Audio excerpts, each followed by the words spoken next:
ಈ ಮನುಷ್ಯನ ಜೀವನ ಸುಗಮವಾಗಿ ನಡೆಯಬೇಕಾಗಿದರೆ,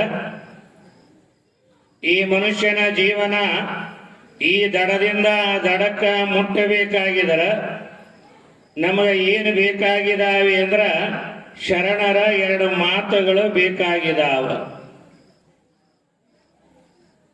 ಬಂಡಿಗೆ ಹೇಗೆ ಎರಡು ಕೀಲುಗಳನ್ನ ಇರ್ತಾವೆ, ಹಾಗೆ ಈ ಮನುಷ್ಯನಿಗೆ ಒಂದು ದಡದಿಂದ ಒಂದು ದಡ ಮುಟ್ಟಲಿಕ್ಕ ಇಲ್ಲಿ ಶರಣರ ಮಾತುಗಳೇ ನಮಗೆ ಕೀಲುಗಳಾಗಿರ್ತಾವ.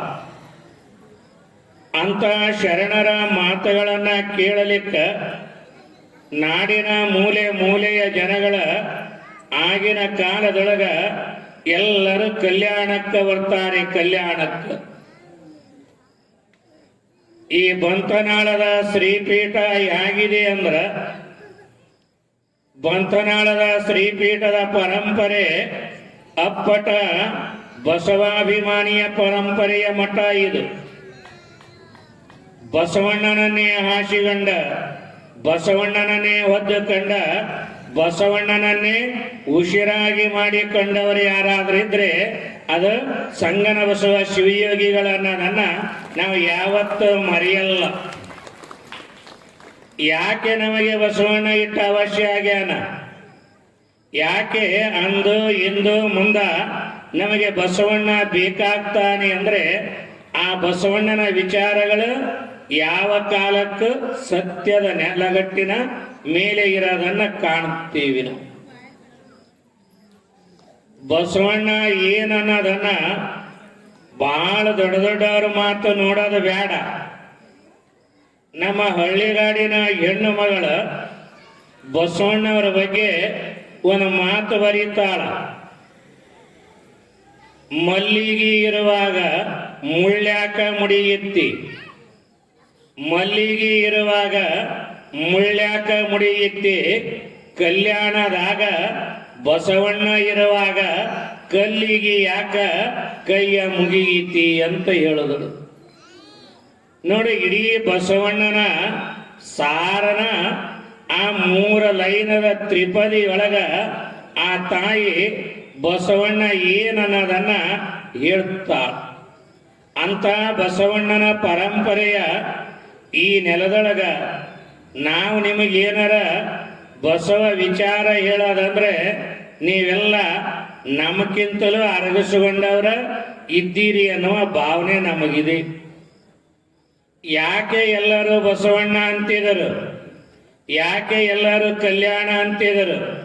ಯಾಕೆ ನಾವು ಇವತ್ತಿಗೆ ಆ ಕಲ್ಯಾಣ ಶರಣರನ್ನ ನೆನೀತಿದ್ದೀವಿ ಅಂದ್ರ, ಆಗಿನ ಕಾಲದೊಳಗ ಈ ಕಲ್ಯಾಣ ಏನು ಮಾಡಿತ್ತು ಅಂದ್ರ ಅವ ಸಾಮಾನ್ಯ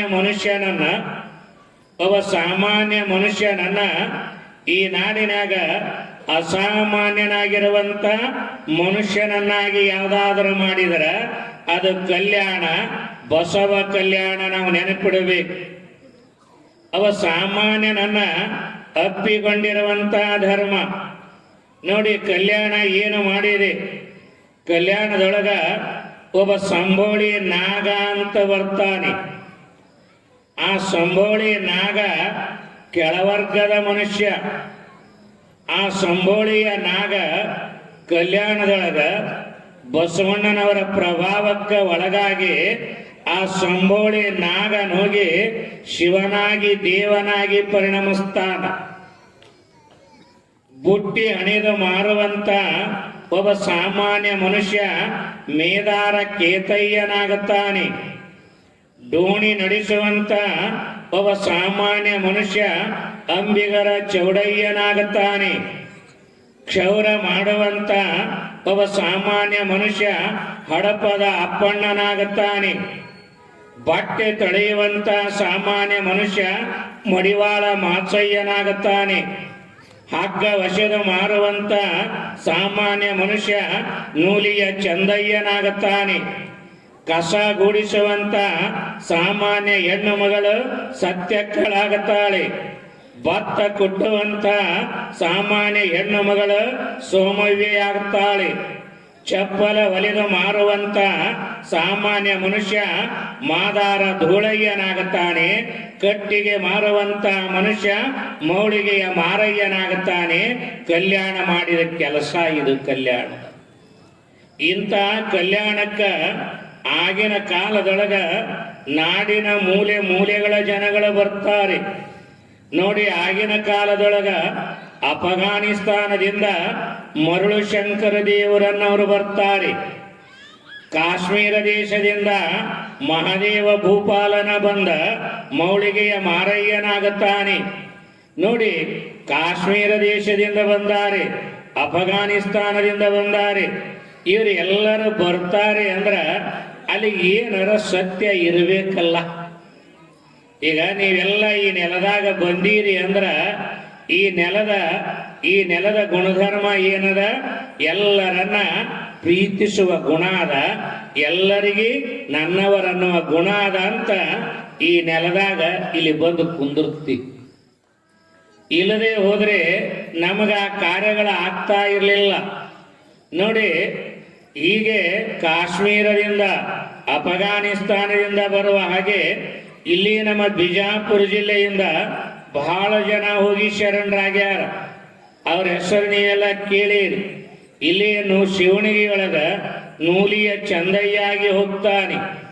ದೇವರ ಹಿಪ್ಪರಿಗೆಯೊಳಗ ಮಡಿವಾಳ ಮಾಚಯ್ಯರು ಹೋಗ್ತಾರೆ ನೋಡಿ. ಇವರೆಲ್ಲ ನಮ್ಮ ಇಡೀ ಜಿಲ್ಲೆಯ ಬಿಜಾಪುರ ಜಿಲ್ಲೆಯಿಂದ ಹೋಗಿ ಅವರೆಲ್ಲ ಕಲ್ಯಾಣದಾಗ ಎಷ್ಟು ದೊಡ್ಡವರಾದರು, ಅವರ ಜೀವನ ಏನಿತ್ತು, ಅವರ ಜೀವನ ದರ್ಶನವನ್ನ ಇವತ್ತು ನಾವು ಯೋಚನೆ ಮಾಡಬೇಕಾಗ್ಯದ. ಅದಕ್ಕೆ ಇವತ್ತು ಬಹಳ ದೂರಿನ ಕಥೆ ಅಲ್ಲ ನಾನು ಹೇಳೋದ. ಇಲ್ಲೇ ಬಿಜಾಪುರ ಜಿಲ್ಲೆಯ ಇದೇ ದೇವರ ಹಿಪ್ಪರಿಗೆಯ ಮಡಿವಾಳ ಮಾಚಯ್ಯ ನೋಡಿ. ಇವತ್ತಿಗೆ ಆ ಮಡಿವಾಳ ಮಾಚಯ್ಯನವರ ಹೆಸರ ನಾವೆಲ್ಲೆಡೆಯಲ್ಲಿ ಕೇಳುತ್ತೀವಿ ನೋಡಿ. ಕಲ್ಯಾಣದಾಗ ಮಡಿವಾಳ ಮಾಚಯ್ಯ ಎಷ್ಟು ದೊಡ್ಡವನಾದನ ಅಂದ್ರೆ ಚಾಮರಸ ಕವಿ ಪ್ರಭುಲಿಂಗಲೀಲೆಯೊಳಗ ಈ ಮಡಿವಾಳ ಮಾಚಯ್ಯನವರ ಬಗ್ಗೆ ಒಂದು ಮಾತು ಬರೀತಾರೆ. ಶರಣು ಪಕ್ಕ ಸಮಸ್ತ ಭಕ್ತರ ಅಂತಃಕರಣದಲ್ಲಿ ಅನಾದಿ ಮಾಯಾಂಬರದ ಮೈಲಿಗೆಯ ದೊಳೆದು ಅಂತ ಬರೀತಾರೆ.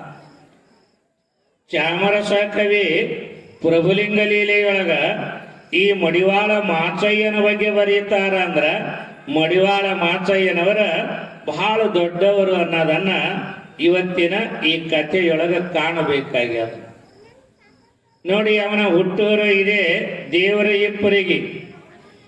ಆದ್ರೆ ಅವರ ದೀಕ್ಷಾಗುರು ಮಲ್ಲಿಕಾರ್ಜುನ ಅಂತ ಬರ್ತಾರೆ. ಆದ್ರ ಅವನ ಮನೆಗೆಲಸ ಏನು? ಮಡಿವಾಳರು.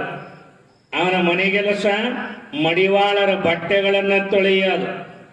ಆದ್ರೆ ದಿನಗೆಲಸ ಏನಾಗಿತ್ತು? ಶಿವಭಕ್ತಿಯಾಗಿತ್ತು. ಶಿವಭಕ್ತಿಯಾಗಿತ್ತು. ದಿನಗೆಲಸ ಬೇರೆ, ಮನೆಗೆಲಸ ಬೇರೆ. ಆದ್ರೆ ಆ ಮನೆಗೆಲಸ ಇದರ ಜೊತೆಗೆ ಶಿವಭಕ್ತಿ ದಿನಗೆಲಸವಾಗಿತ್ತು. ಎಲ್ಲಿ ಶಿವಭಕ್ತಿ ಅದ ಅಲ್ಲಿ ಶಿವನ ಅದಾನಿ ಅನ್ನೋದು ನಮಗೆಲ್ಲರಿಗೂ ಗೊತ್ತದ. ಶಿವ ಎಲ್ಲಿ ಅದಾನೆ, ಎಲ್ಲಿ ಶಿವಭಕ್ತಿ ಸಂಪನ್ನರದಾರ ಅವರ ಹತ್ತಿರನ ಇರ್ತಾನೆ ಅನ್ನೋದ ನಾಡಿನ ಇತಿಹಾಸದೊಳಗ ನೋಡ್ತಿ. ಒಮ್ಮೆ ಪಾರ್ವತಿ ಪರಮಾತ್ಮನಿಗೆ ಕೇಳಿದಳಂತ. ಏನು ಕೇಳಿದಳ? ಅಲ್ಲ, ನೀನ ನನ್ನ ಹತ್ತಿರರ ಇರಬೇಕು, ಇಲ್ಲ ಈ ಕೈಲಾಸದಾಗರ ಇರಬೇಕು, ಇಲ್ಲ ಈ ಮಂದಾರ ಪರ್ವತದಾಗರ ಇರಬೇಕ. ಈ ಮೂರು ಜಾಗದಾಗ ಇರೋದು ಬಿಟ್ಟ ನೀ ಎಲ್ಲಿಗೆ ಹೋಗ್ತೀರಿ ಅಂತ ಕೇಳಿದಳಂತ. ಆಕೆಗೂ ಸಂಶಯ ಬಂದಂಗೆ ಕಾಣ್ತದ. ಯಾವಾಗ ಪಾರ್ವತಿ ಪರಮಾತ್ಮಗ ಕೇಳಿದಳ, ಆಗ ಪರಮಾತ್ಮ ಹೇಳಿದನಂತ, ನಾನು ನಿನ್ನ ಹತ್ತಿರ ಇರಲ್ಲ, ಕೈಲಾಸದಾಗನೂ ಇರಲ್ಲ, ಈ ಮಂದಾರ ಪರ್ವತದಾಗನೂ ಇರಲ್ಲ. ಹಾಗಾದ್ರೆ ನೀ ಎಲ್ಲಿ ಇರ್ತೀರಿ? ಆಗ ಪರಮಾತ್ಮ ಹೇಳ್ದ, ನಾಹಂ ವಸಾಮಿ ಕೈಲಾಸೆ ನಮೇರವು ನಚ ಮಂದರೆ ಮದ್ಭಕ್ತ ಯತ್ರ ತಿಷ್ಠಂತೆ ತತ್ರ ತಿಷ್ಠಾಮಿ ಪಾರ್ವತಿ ಅಂತ ಹೇಳ್ದನಂತ. ನಾನು ಎಲ್ಲಿ ಇರಲ್ಲ, ನಾನು ಎಲ್ಲಿರ್ತೀನಿ ಅಂದ್ರ ಯಾರು ನನ್ನನ್ನ ಅನನ್ಯ ಗತಿಕರಾಗಿ ಧ್ಯಾನ ಪೂಜೆಯನ್ನು ಮಾಡ್ತಾರ ಅವರ ಹೃದಯದೊಳಗ ಇರ್ತೀನಿ ಅಂದ ಪರಮಾತ್ಮ. ಭಗವಂತ ಎಲ್ಲದಾನ್ರಿ? ಬರೀ ಗುಡಿ ಗುಂಡಾರಗಳಲ್ಲಿ ಇಲ್ಲ, ನಿಮ್ಮ ಮನಸ್ಸಿನ ಹೃದಯದ ಭಗವಂತ ಅದಾನ. ಅದಕ್ಕೆ ಇಲ್ಲಿ ದಿನಗೆಲಸ ಮನೆಗೆಲಸ ಮಡಿವಾಳನದಾಗಿದರ ದಿನಗೆಲಸ ಏನಾಗಿತ್ತು? ಶಿವಭಕ್ತಿ ಆಗಿತ್ತು. ಶಿವಭಕ್ತಿ. ಈ ಶಿವಭಕ್ತಿಯ ಸಂಪನ್ನರಾದವರಿಗೆ ಭಗವಂತ ಯಾವುದನ್ನ ಕೊರತೆ ಇಡಲ್ಲ. ಆದ್ರ ಆ ಭಕ್ತಿ ಹೆಂಗಿರ್ಬೇಕಂದ್ರೆ ಜರ ಗಟ್ಟಿರ್ಬೇಕ್ರಿ, ಗಟ್ಟಿ. ಅಳಿಗ್ಯಾಡ ಭಕ್ತಿನೇ ನಮ್ಮಲ್ಲಿ ಬಾಳ. ಆದ್ರೆ ಹೆಂಗಿರ್ಬೇಕು ಅಂದ್ರ ವಜ್ರ ಪುಡಿ ಆದ್ರೂ ಆಗಬಹುದು, ಆಗಲ್ಲ. ಆದ್ರೆ ನಾವು ಮಾಡುವ ಭಕ್ತಿ ಅದು ಅಳಿಗಾಡಬಾರದು. ಹಂಗ ನೀವು ಭಕ್ತಿಯನ್ನು ಮಾಡಿದರ ಭಗವಂತ ಏನು ಬಹಳ ದೂರ ಇರಲ್ಲ. ಆದ್ರೆ ಇವತ್ತಿನ ಈ ದಿನಮಾನದೊಳಗ ಅಂತ ಗಟ್ಟಿತನದ ಭಕ್ತಿ ನಮ್ಮಲ್ಲಿರೋದು ಬಹಳ ಕಡಿಮೆ ಆಗ್ಯಾದ. ನಮ್ಮ ಎಲ್ಲ ಚಟದ ಭಕ್ತಿ ರೀ. ಖರೇ ಭಕ್ತಿ ನಮ್ಮಲ್ಲಿ ಅಲ್ಲಲ್ಲಿ ಹುಡುಕಬೇಕಾಗ್ಯಾದ. ಒಂದು ಮುದಿಕೆ ಕಲಬುರಗಿಯಾಗ ಒಂದು ಪದ ಹಾಡಾಕತ್ತಿತ್ತಂತ. ಬೀಸುಕಲ್ಲಾಗ ಬೀಸುಗೋ ಅಂತ ಒಂದು ಹಾಡ ಹಾಡ್ತಿತ್ತು. ಕಲ್ಯಾಣದಯ್ಯ ಕಲಬುರಗಿ ಅಯ್ಯ ನನ್ನ ಮನೆಗೆ ಬಂದ ಉಂಡೋಗಯ್ಯ ಅಂತ ಬೀಸುಗೋತ ಹಾಡಾಕತ್ತಿತ್ತು. ಬ್ಯಾಸಿಗೆ ಬಿಸಿಲ ಒಬ್ಬ ಐನಾರ ಸ್ವಾಮಿ ಹಿಂಗಾಯ್ದು ಹೊಂಟಿದ್ದ. ಕಲ್ಯಾಣದಯ್ಯ ಅಂದಳು, ಅವ ಕಲ್ಯಾಣದವನಾಗಿದ್ದ. ಕಲಬುರಗಿ ಅಯ್ಯ ಅಂದಳು, ಕಲಬುರಗಿಯಾಗ ಅದಾನ. ಮನಿಗೆ ಬಂದ ಉಂಡೋಗಂದಾನ ಅಂಥೇಳಿ ಆ ಸಹಜವಾಗಿ ಆ ಯಜಮಾನ ಸ್ವಾಮಿಗಳ ಆ ಮನಿಗೆ ಹೋದರು. ಮನಿಗೆ ಹೋದಗಳಿಗೆ ಅವ್ರು ಕೇಳಿದಾರಂತ, ಯಾಕೆ ಬಂದಿದಿ ಅಂದಳಕ್ಕೆ ಅಜ್ಜಿ. ಇಲ್ಲ, ನೀನ ಕರೆದಿಯಲ್ಲ, ಕಲ್ಯಾಣದ ಅಯ್ಯ ಅಂದಿದಿ, ಕಲ್ಯಾಣದವ. ಕಲಬುರಗಿ ಅಯ್ಯ ಅಂದಿದಿ, ಕಲಬುರಗಿ ಅವ. ಮನಿಗೆ ಬಂದ ಉಂಡೋಗಂದಿದಿ, ಉಣ್ಣಾಕ ಬಂದೀನಿ ಅಂತ. ಆಕಿ ಮುದಿಕ್ ಹೇಳ್ದಳ, ಸ್ವಾಮ್ಯಾರ ನಾ ಹಾಡಿ ನನ್ನ ಚಟಕ್ಕ ನೀವು ಹೋಗಿ ನಿನ್ನ ಮಠಕ್ಕೆ ಅಂದಳಕ್ಕೆ. ನಾ ಖರೆ ಹಾಡೀನಿ ಏನು ಸೋಮ, ನನ್ನ ಚಟಕ್ಕೆ ಹಾಡೀನಿ. ನಾ ಕಾರಣ ನಿಮಗೆ ಯಾಕೆ ಹೇಳ್ತೀನಿ ಅಂದ್ರ, ಇವತ್ತ ಭಕ್ತಿ ಈ ಭಾವದೊಳಗ ನಾವು ಕಾಣುವಂಥದ್ದಾಗ್ಯ. ಆದ್ರೆ ಇಲ್ಲಿ ಮಡಿವಾಳ ಮಾಚಯ್ಯ ಅವನು 2 ನಿಷ್ಠೆಯ ಪ್ರಸಂಗಗಳನ್ನ ಆ ಕಲ್ಯಾಣದಾಗ ನಾನು ನಿಮಗೆ ಹೇಳಬೇಕಾಗ್ಯ. ಅದು ಮಡಿವಾಳ ಮಾಚಯ್ಯನವರದೊಂದು ಪುರಾಣ ಇದೆ, ನಾನು ಅದನ್ನು ಹೇಳಲ್ಲ. ಆ ಕಲ್ಯಾಣದಾಗ ಬರುವ 2 ನಿಷ್ಠಾವಂತ ಗಟ್ಟಿ ಬದುಕಿನ ಘಟನೆ ಹೇಳಬೇಕು. ಹೀಗೆ ಇರುವ ಈ ಮಾಚಯ್ಯನವರಿಗೆ ಕಲ್ಯಾಣದ ಕೂಗ ಕೇಳುತ್ತಂತ. ಕಲ್ಯಾಣದ ಕೂಗ ಬಸವಣ್ಣರ ಕೂಗ ಎಲ್ಲಿಗೆ ಕೇಳ್ಯಾದ? ದೇವರ ಹಿಪ್ಪರಿಗೆಗೆ ಕೇಳುತ್ತಂತ. ಯಾಕ ಆ ಕೂಗ ಕೇಳುತ್ತಿತ್ತು ಅಂದ್ರ, ಬಸವಣ್ಣ ಎಲ್ಲವನ್ನ ಅಪ್ಪಿಕೊಳ್ಳುವ ಭಾವ ಇರೋದರಿಂದ ಆ ಕೂಗ ದೇವರ ಹಿಪ್ಪರಿಗೆ ಕೇಳಿ ಮಡಿವಾಳ ಮಾಚಯ್ಯನವ್ರು ಏನ್ ಮಾಡ್ತಾರ, ದೇವರ ಹಿಪ್ಪರಿಗೆಯನ್ನು ಬಿಟ್ಟ ಕಲ್ಯಾಣಕ್ಕೆ ಹೋಗ್ತಾರ. ಕಲ್ಯಾಣದಾಗ ಬಸವಣ್ಣವರು ಒಂದು ಕಾಯಕವನ್ನು ಕೊಡ್ತಾರ. ಏನು ಕಾಯಕವನ್ನು ಕೊಟ್ರು ಅಂದ್ರ, ಶರಣರ ಬಟ್ಟೆಗಳನ್ನ ಮಡಿ ಮಾಡೋದೊಂದು ಕಾಯಕ. ಇವನಿ ಬಟ್ಟೆಗಳನ್ನ ಮಡಿ ಮಾಡಿಕೊಂಡು ಬರುವ ಕಾಯಕವನ್ನ ಕೊಡ್ತಾರೆ. ಯಾವಾಗ ಶರಣರ ಬಟ್ಟೆಗಳನ್ನ ಮಡಿ ಮಾಡುವಂತ ಕಾಯಕವನ್ನು ಕೊಟ್ಟಿದ್ದಾರೆ. ಆದ್ರೆ ನಮ್ಮ ಶರಣರ ಕಾಯಕಕ್ಕೆ ಎಷ್ಟು ಬೆಲೆ ಅದ ನೋಡ್ರಿ. ವ್ರತ ತಪ್ಪಲು ಸೈರಿಸಬಹುದು, ಕಾಯಕ ತಪ್ಪಲು ಸೈರಿಸಲಾಗದು ಅಂತಾರ. ಮಾಡ ನೇಮ ತಪ್ಪಲ್ದ್ಯಾಕ?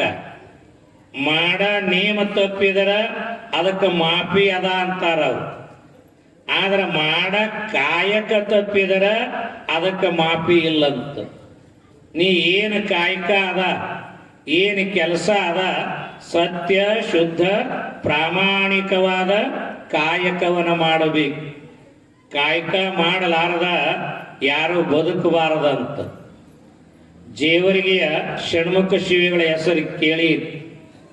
ಬಸವಣ್ಣನ ನಂತರ ಯಡಿಯೂರ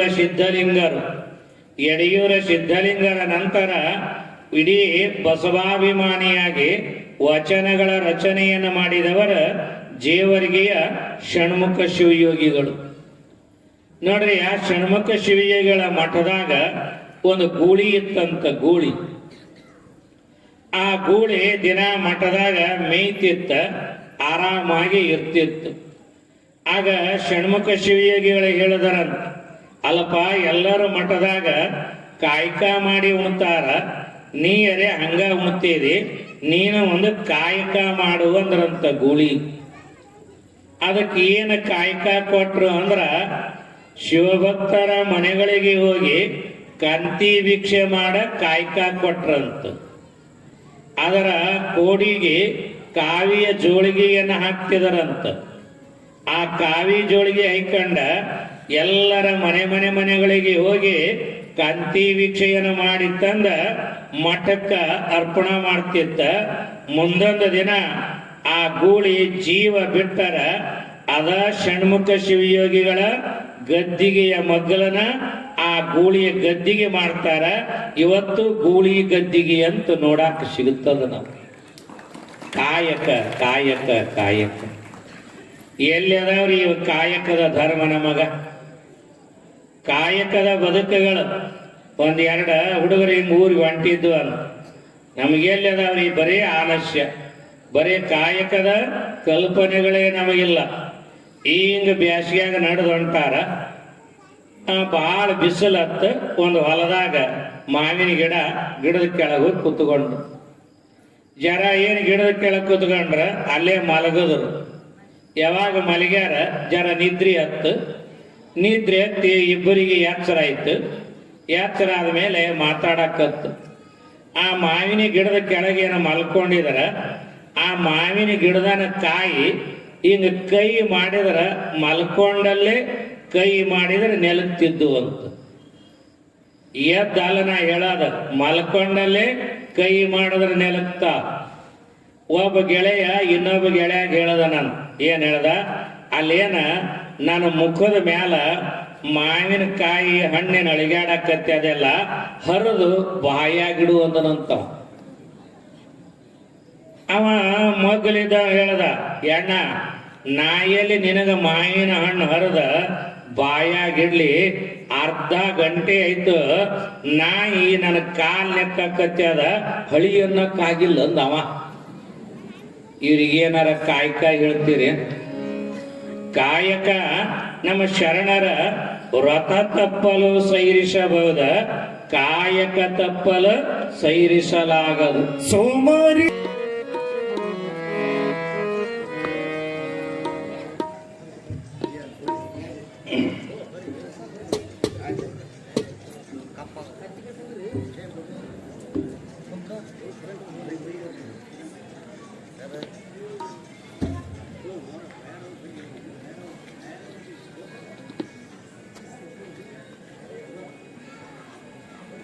ಯವ್ವ ನನಗೆ ನೋಡ್ರಿ,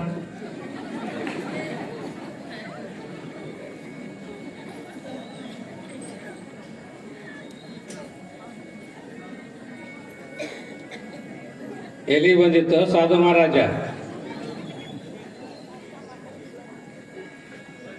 ಕುತ್ತಿಗೆ ಬಂದದಂದಿ. ಮಡಿವಾಳ ಮಾಚಯ್ಯನವರ ವಿಚಾರವನ್ನ ಕುರಿತು ಈ ವೇದಿಕೆ ಮೇಲೆ ಚಿಂತನೆಯನ್ನ ಯೋಚನೆ ಮಾಡಾಕತ್ತಿ. ಕಾಯಕದ ಕಲ್ಪನೆಗಳನ್ನ ಆಲಸ್ಯ ಇರಬಾರ್ದು, ದುಡದೇ ಉಣಬೇಕು. ಅದಕ್ಕೆ ನಮ್ಮ ಗವಾಯಿಗಳ ಹಾಡೋದ್ರಲ್ಲ, ಮಾಡಿ ಉಣ್ಣು ಬೇಕಾದಷ್ಟು, ಮಾಡಲಾರದೆ ಉಣ್ಣು ನೀಡಿದಷ್ಟು ಅಂತ. ಬಹಳ ಆಲಸ್ಯ ರೀ ನಮ್ಮಲ್ಲಿ. ನಾವೊಂದು ಹಳ್ಳಿ ಊರ ಪ್ರವಚನಕ್ಕೆ ಹೋಗಿದ್ದೆ. ಆ ಊರಾಗ ಒಬ್ಬ ತಾಯಿ ಏನು ಮಾಡಿದಳು ಅಂದ್ರೆ, ಯಪ್ಪ, ಆ ಪ್ರವಚನ ಮುಗಿದ ಮೇಲೆ ನೀ ಇಲ್ಲಿ ಹೆಂಗ ಪ್ರಸಾದ ಇಟ್ಟೀರಿ, ಅಲ್ಲಿ ಪ್ರಸಾದ ಇರಲಿಲ್ಲ. ಆ ತಾಯಿ ಏನು ಮಾಡಿದಳ, ಎಲ್ಲರಿಗೆ ಒಂದೊಂದು ಬಾಳೆಹಣ್ಣು ಕೊಡ್ರಿ ಅಂತ ಬುಟ್ಟ್ಯಾಗ ಬಾಳೆಹಣ್ಣು ತುಂಬಿ ಕೊಟ್ಟಳು ನನಗ. ನಾ ಪ್ರವಚನ ಮಂಗಲ ಆದಮೇಲೆ ಎಲ್ಲರಿಗೆ ಹೇಳಿದೆ, ಎಲ್ಲರೂ ಹೋಗಾಗ ಬಾಳೆಹಣ್ಣಿನ ಪ್ರಸಾದ ತಗೊಂಡವ್ರಿ ಅಂತ ಹೇಳಿದೆ. ಎಲ್ಲರೂ ಪಾಳೆ ಹಚ್ಚಿ ಆ ಬಾಳೆಹಣ್ಣು ಒಯ್ಯಾಕತ್ತಿದ್ರ 2 ಗಿರಾಕಿ ಬಹಳ ದೂರ ಕೂತಿದ್ದು ರೀ. ಎಲ್ಲರೂ ಬಂದು ಹೋದ್ರು, ಅವ್ರೇನ ಎದ್ದ ಬರಲ್ಲಾಗ್ಯಾರ. ನಾನು ನೋಡೇ ಅವ ಇವನಿಗೆ ಕೇಳದ, ಅಲ್ಲಿ ಪ್ರವಚನ ಮಾಡ ಸ್ವಾಮ್ಯಾರ ಏನ ಕುಡಾಕತ್ಯಾರಲ್ಲ ಅಂದ. ಅವಾಗ ಇವ ಅವನಿಗೆ ಹೇಳ್ದ, ಬಾಳೆಹಣ್ಣು ಕುಡಾಕತ್ಯಾರ. ಆಟ ಬಿಡ್ಬೇಕ ಬೇಡ. ಅವ ಇವನಿಗೆ ಕೇಳದ, ಮತ್ತ ಸ್ವಾಮಿಯರು ಏನು ಬಾಳೆಹಣ್ಣು ಕುಡಾಕತ್ಯಾರಲ್ಲ, ಅವ್ರೇನ ಸುಲಿದು ಕೊಡ್ತಾರ ಹಂಗ ಕೊಡ್ತಾರ ಮಗ? ಇನ್ನೂ ತಂದು ಬಾಯಾಗ ಇಡ್ತಾರೆ ನಂದಿಲ್ಲ, ನಂದ ಒಂದು ಪುಣ್ಯ. ಅಂದ್ರೆ ನಾ ಹೇಳದ ಕಾಯಕದ ಕಲ್ಪನೆಗಳನ್ನ ಇಂಥವ್ರಿಗೆ ಎಷ್ಟು ದಿನ ಹೇಳಾಕ ಸಾಧ್ಯ ಇದೆ? ಅದಕ್ಕೆ ಇಲ್ಲಿ ಮಡಿವಾಳ ಮಾಚಯ್ಯನವರ ಕಾಯಕವನ್ನ ಕೈಗೊಂಡಾರ. ಶರಣರ ಮಡಿ ಬಟ್ಟೆಗಳನ್ನ ತೊಳೆಯೋದು. ಅವನ ಮಡಿ ಮಾಡ್ಕೊಂಡ ತಲೆ ಮೇಲೆ ಹೊತ್ತುಕೊಂಡ ಶರಣರ ಮನೆಗಳಿಗೆ ಮುಟ್ಟಿಸ್ತಿದ್ರು. ಆದ್ರೆ ಅವರಲ್ಲಿ ಒಂದು ನಿಯಮ ಇತ್ತು. ಏನು ನಿಯಮ ಮಾಡಿದರು ಅಂದ್ರೆ, ಅವರ ಮಡಿ ಮಾಡ್ಕೊಂಡು ಬಟ್ಟೆಯನ್ನು ತರುವಾಗ ಯಾರೋ ಭವಿಗಳ ಲಿಂಗ ಇಲ್ಲದವ್ರ ಮುಟ್ಟಬಾರದವರಿಗೆ. ಶರಣರ ಬಟ್ಟೆಗಳನ್ನ ಮಡಿ ಮಾಡಿಕೊಂಡು ಬರುವಾಗ ಯಾರೂ ಮುಟ್ಟಬಾರದು. ಮಡಿ ಬಟ್ಟೆಗಳನ್ನು ತರುವಾಗ ಲಿಂಗ ಇಲ್ಲದ ಭವಿಯಾಗಲಿ ಬೇರೆ ಯಾರೇ ಆಗಲಿ ಅವರನ್ನ ಮುಟ್ಟಬಾರದು. ಅದಕ್ಕೆ ಅವ್ರು ಏನು ಮಾಡ್ತಿದ್ರ, ತಲೆಯ ಮೇಲೆ ಶರಣರ ಮಡಿ ಬಟ್ಟೆಗಳನ್ನು ಹೊತ್ತುಕೊಂಡ ಬಲಗೈಯೊಳಗ ಒಂದು ಬಿಚ್ಚು ಕತ್ತಿ ಹಿಡಿತಿದ್ರು, ಕತ್ತಿ ಖಡ್ಗ. ನೀವು ಮಡಿವಾಳ ಮಾಚಯ್ಯನವರ ಭಾವಚಿತ್ರ ನೋಡಿರ್ವಿ. ಒಂದು ಕೈಯೊಳಗ ಬಲಗೈಯಾಗ ಬಿಚ್ಚು ಗತ್ತಿ, ಎಡಗೈಯಾಗ ಒಂದು ದೊಡ್ಡ ಗಂಟಿ. ಅದು ಏನು ಹೇಳ್ತಿದ್ರ, ಶರಣರ ಬಟ್ಟೆಗಳನ್ನ ಮಡಿ ಮಾಡಿಕೊಂಡು ಹೊಂಟೀನಿ, ಯಾರು ಬರಬಾರ್ದು, ಎದುರಿಗೆ ಯಾರು ಬರಬಾರ್ದಂತ ಆ ಗಂಟೆಯನ್ನು ಬಾರಿಸಿ ಹೇಳೋದು. ಅಂದ್ರ ಈ ನಿಯಮನ್ನ ಇಟ್ಟುಕೊಂಡ ಕಲ್ಯಾಣದೊಳಗ ಇವರು ಕಾಯಕವನ್ನ ಮಾಡಿದರು. ಮಡಿವಾಳ ಮಾಚಯ್ಯ ಎಷ್ಟು ದೊಡ್ಡವಾದ ನೋಡ್ರಿ. ಒಬ್ಬ ಸಾಮಾನ್ಯ ಬಟ್ಟೆ ತೊಳೆಯುವ ಮನುಷ್ಯ ಎಷ್ಟು ದೊಡ್ಡವಾದನ ಅಂದ್ರ, ಅಕ್ಕ ಮಹಾದೇವಿ ಕಲ್ಯಾಣಕ್ಕೆ ಬಂದಾಗ ಮಡಿವಾಳ ಮಾಚಯ್ಯ ಹಳದಿ ಹಾಸ್ತಾನ. ಈಗ ಹಳದಿ ಹಾಸೋದನ್ನ ಜಾತ್ರೆಯೊಳಗೆ ನೀವೆಲ್ಲ ನೋಡ್ತೀರಿ. ಆ ಮಡಿವಾಳ ಮಾಚಯ್ಯ ಹಳದಿ ಹಾಸಿದರ ಯಾರಿಗೆ? ಅಕ್ಕ ಮಹಾದೇವಿಗೆ ಹಳದಿ ಹಾಸ್ತಾನ. ಅವಾಗ ಅಕ್ಕ ಆ ಹಳದಿಯನ್ನು ನೋಡಿ ಹೇಳ್ತಾಳ, ಈ ಹಳದಿ ಮೇಲ ಕಾಲಿಡಷ್ಟು ಯೋಗ್ಯತೆ ನನಗಿಲ್ಲ ಅಂತ ಮಡಿವಾಳ ಮಾಚಯ್ಯ ಹಾಸಿದ ಹಳದಿ ಮೈ ಮೇಲೆ ಹಾಕೋತಾಳಂತ. ಮೈ ಮೇಲೆ ಅಂದ್ರ ಮಡಿವಾಳ ಮಾಚಯ್ಯ ಬಹಳ ದೊಡ್ಡವರಾಗಿದ್ದು. ಅದರ ಜೊತೆಗೆ ಮಡಿವಾಳ ಮಾಚಯ್ಯ ನಿಷ್ಠುರವಾದಿಯಾಗಿದ್ದ. ಆತನ ಏನನ್ನ ಕಾಣ್ತಾನ ಬಹಳ ನೇರವಾಗಿ ನಿಷ್ಠುರವಾಗಿ ಆಡುವ ಸ್ವಭಾವ. ಕಲ್ಯಾಣದಾಗ 4 ಜನ ಬರ್ತಾರೆ. ಒಬ್ಬ ಮಡಿವಾಳ ಮಾಚಯ್ಯ, ಇನ್ನೊಬ್ಬ ಅಂಬಿಗರ ಚೌಡಯ್ಯ, ಇನ್ನೊಬ್ಬ ಗಟ್ಟಿವಾಳಯ್ಯ, ಇನ್ನೊಬ್ಬ ತಾಯಿ ಶಿವಶರಣೆ ಅಮ್ಮಿಗೆ ರಾಯಮ್ಮ ಅಂತ ಬರ್ತಾಳೆ. ಈ 4 ಜನ ಶರಣರ ಕಂಡಿದ್ದನ್ನ ಕಂಡಂತೆ ಆಡುವ ಸ್ವಭಾವ, ಅಂದ್ರೆ ನಿಷ್ಠುರವಾದಿಯಾಗಿದ್ದು. ಅದಕ್ಕೆ ಬಹುಶಃ ಈ ಮಡಿವಾಳನ್ನ ಈ ಎಲ್ಲ ಗುಣಗಳನ್ನು ನೋಡಿ, ಇವರು ಎಲ್ಲ ಈ ವರ್ತನೆಯನ್ನು ನೋಡಿ ಜನ ಮಾತಾಡದಂಗೆ ಕಾಣುತ್ತದೆ. ಯಾರಿಗೆ ಮಾತಾಡೋದು ಬಿಟ್ಟಾರಿ? ಪರಮಾತ್ಮಗ ಬಿಟ್ಟಿಲ್ಲ. ಏನು ನಮ್ಮ ನಿಮ್ಮ ಪಾಡೇನು? ಬಹುಶಃ ಮಡಿವಾಳಯ್ಯನ ಇದೆಲ್ಲ ನೋಡಿ ಮಾತಾಡದಂಗೆ ಕಾಣ್ತದೆ. ಅದಕ್ಕೆ ಮಡಿವಾಳ ಮಾಚಿ ದೇವರ ಒಂದು ವಚನ ಬರೀತಾರೆ. ಈ ಜಗತ್ತನ್ನ ಕುರಿತ, ಈ ಜನರನ್ನ ಕುರಿತ ಒಂದು ವಚನ ಬರೀತಾರೆ. ಉಂಡರೆ ಭೂತನೆಂಬರು. ಮಡಿವಾಳ ಮಾಚಯ್ಯನವರ ವಚನ ಇದು. ಉಂಡರೆ ಭೂತನೆಂಬರ, ಉಣದಿದ್ದರೆ ಚಕೋರಿ ಎಂಬರು. ಊರೊಳಗಿದ್ದರೆ ಸಂಸಾರಿ ಎಂಬರ, ಅಡವಿಯೊಳಗಿದ್ದರೆ ಮರ್ಕಟನೆಂಬರು. ಮಾತನಾಡಿದರೆ ಪಾಪ ಕರ್ಮಿ ಎಂಬರ, ಮಾತನಾಡದಿದ್ದರೆ ಮುಸುಕ ಕರ್ಮಿ ಎಂಬರು. ಮಲಗಿದ್ದಡೆ ಜಡದೇಹಿ ಎಂಬರು, ಮಲಗದಿದ್ದಡೆ ಚೋರನೆಂಬರು. ಇಂತಿ ವಸುದೆಯೊಳಗೆ 8 ವಿಧವ, ಕಳೆಯನಲ್ಲ ಕಾಣ ಕಲಿದೇವರ ದೇವ ಅಂತ ಬರೀತ. ಬಹುಶಃ ಮಾಚಯ್ಯಗ ಆಗಿನ ಕಾಲದೊಳಗ ಮಾತನಾಡದಂಗ ಕಾಣ್ತಾರ ಮಂದಿ. ಇವ್ರು ಅವಾಗೂ ಅದಾರ, ಈಗೂ ಅದಾರ, ಮುಂದೂ ಇರವ್ರ. ಮಾತಿಗೆ ಮಿತಿಗಳ ಇರಲ್ಲ ನಮಗ. ಹ್ಯಾಂಗಾರ ಇದ್ರು ಒಂದು ಅನಾವರ, ಯಾರಿಗೆ ಬಿಟ್ಟಿಲ್ಲ.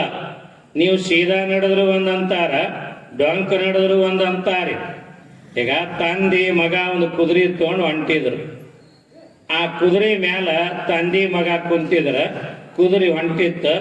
ದಾರ್ಯಾಗ ಬೆಟ್ಟ ಅದ, ಅವ್ರಿಬ್ಬರಿಗೆ ಬೈದ, ಏನ್ರಿ ಜರ ಬುದ್ಧಿ ಅದ ನಿಮಗ, ಕುದುರೆ ಸಣ್ಣದದ, ನೀವು ಇಬ್ಬರು ಕೂತೀರಲ್ಲ ಅಂತ ಬೈದವ. ಅವ್ರ ಕರೆ ಅಂತೇಳಿ ಅವಾಗ ಮಗ ಇಳ್ದ, ಅಪ್ಪನ ಕುದುರೆ ಮೇಲೆ ಕುಂದರ್ಸಿ ಮಗ ಕುದುರೆ ಹಿಡ್ಕೊಂಡು ಹೊಂಟ. ಅವಾಗಾರ ಮಂದಿ ಸುಮ್ಮನಿದ್ರನ್ರಿ. ಮತ್ತ 4 ಹೆಜ್ಜೆ ಹೋಗೋದ್ರಾಗ ಆ ಮುದುಕ ಬೈಯಾಕತ್ರ, ಅಲ್ಲ ಸಣ್ಣ ಮಗನಿಗೆ ನಡ್ಸಾಕತ್ತಿದಿ, ನೀ ನೋಡಿದ್ರೆ ಮ್ಯಾಲ ಕೂತಿದೆಯಲ್ಲ ಅಂದ್ರು. ಅವ ಇಳ್ದ, ಇವ್ರನ್ನ ಕುಂದರ್ಸದ. ಇವ 4 ಹೆಜ್ಜೆ ಮುಂದೆ ಹೋಗೋದ್ರಾಗ ಮತ್ತೊಬ್ಬ ಬಂದ, ಅಲ್ಲ ಮಗ ಆಗಿ ನೀ ಅಪ್ಪನ್ನ ನಡ್ಸಾಕತ್ತಿದಿ, ನೀ ಕುದುರೆ ಮೇಲೆ ಕೂತಿದೆಯಲ್ಲ ಅಂದ್ರು. ಅವ್ರಂದ್ರು, ಅವ ಅಪ್ಪ ಕುಂತಾಗ ಬೈದ್ರ, ಮಗ ಕುಂತಾಗ ಬೈದ್ರ, ಅವ್ರಿಬ್ರು ಹಿಂಗಂದ್ರ ಇಬ್ರು ಕೂಡಿ ಕುದುರೆನೇ ಹೊತ್ಕೊಂಡು ಹೋಗೋಣ ಅಂದ್ರಂತವ್ರು. ಕುದುರೆ ಹೊತ್ಕೊಂಡು ಹೊಂಟಿದ್ರ. ಮುಂದಂದ, ಏನು ಹುಚ್ಚಿದ್ದೀರಿ ಅಂದ ಇಬ್ಬರಿಗೆ. ಅವ ಅಲ್ಲ ಕುದುರೆ ಹತ್ತಾಕಿರ್ತದೇನು, ಹೊತ್ಕೊಂಡು ಹೋಗಕ್ಕಿರ್ತದೇನಂದ. ನಾನು ಹೇಳ ಮಾತ ಹ್ಯಾಂಗಿದ್ರು ಈ ಜನ ಒಂದು ಮಾತು ಅನ್ನವ್ರ. ಅದಕ್ಕೆ ಚನ್ನಬಸವಣ್ಣವ್ರು ಹೇಳಿದ್ರಲ್ಲ, ಸರ್ವ ಸಂಘ ಪರಿತ್ಯಾಗ ಮಾಡಿದ ಶಿವಶರಣನಿಗೆ ಲೋಕದ ಸಂಸಾರಿಗಳು ಎಂತು ನಂಬುವರಯ್ಯ. ಊರೊಳಗಿದ್ದಡೆ ಉಪಾಧಿಕನೆಂಬರು, ಅಡವಿಯೊಳಗಿದ್ದಡೆ ಮೃಗನೆಂಬರು. ಹೆಣ್ಣ ಬಿಟ್ಟಡೆ ನಪೂಷಕನೆಂಬರು, ಪುಣ್ಯವ ಮಾಡಿದರೆ ಪೂರ್ವ ಕರ್ಮಿ ಎಂಬರು.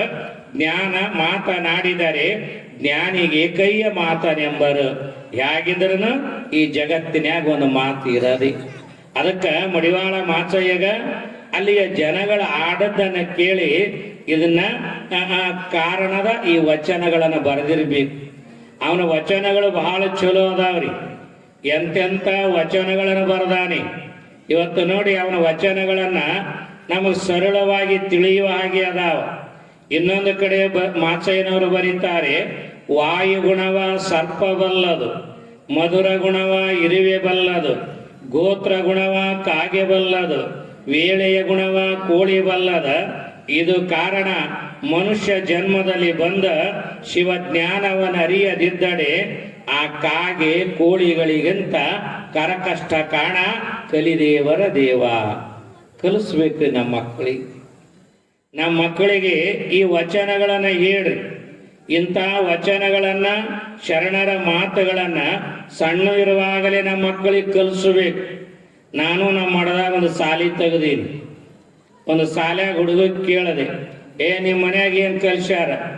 ನಮ್ಮ ಮಮ್ಮಿ ನಮ್ಮ ಪಪ್ಪ ಹಾಡ ಕಲಿಸ್ಯಾರ ಅಂದ. ಏನು ಹಾಡ ಹಾಡ್ತಿ? ಹಾಡು ಅಂದೆ. ಏನ್ರ ಶರಣರ ವಚನ ಹಾಡ ಏನ್ರ ಕಲಿಸ್ಯಾರ ಅಂದೆ. ಅದು 2ನೇತೇನು 3ನೇತೆ ಇತ್ರಿ. ಹಾಡು ಅಂದಗಳಿಗೆ ಅವ ಹಾಡ್ದ, ಚೀಜ ಬಡಿ ಹೈ ಮಸ್ತ್ ಚೀಜ ಬಡಿ ಹೈ ಅಂದ ಮಗ. ಇರೋದಕ್ಕೆ ಏನದಾನ? ಚೀಜನು ಬಡಿ ಇಲ್ಲ, ಬಡಿನೂ ಗೊತ್ತಿಲ್ಲ. ಅದಕ್ಕೆ ನಾನು ಯಾಕೆ ಹೇಳ್ತೀನಿ, ನಮ್ಮ ಮಕ್ಕಳಿಗೆ ಈ ವಚನಗಳ ಸಂಸ್ಕೃತಿಯನ್ನ ಕಲಿಸಬೇಕಾಗ್ಯದ. ನೀವೇನು ಪ್ರವಚನಕ್ಕೆ ಬರ್ತೀರಿ, ನಿಮ್ಮ ಮಕ್ಕಳನ್ನ ಕರ್ಕೊಂಬರ್ರಿ. ಇರದ 1-1.5 ಗಂಟೆ ಒಳಗನ ಪ್ರವಚನ ಮುಗಿತವೆ. ಈ ಶರಣರ ಮಾತುಗಳನ್ನು ನೋಡಿ.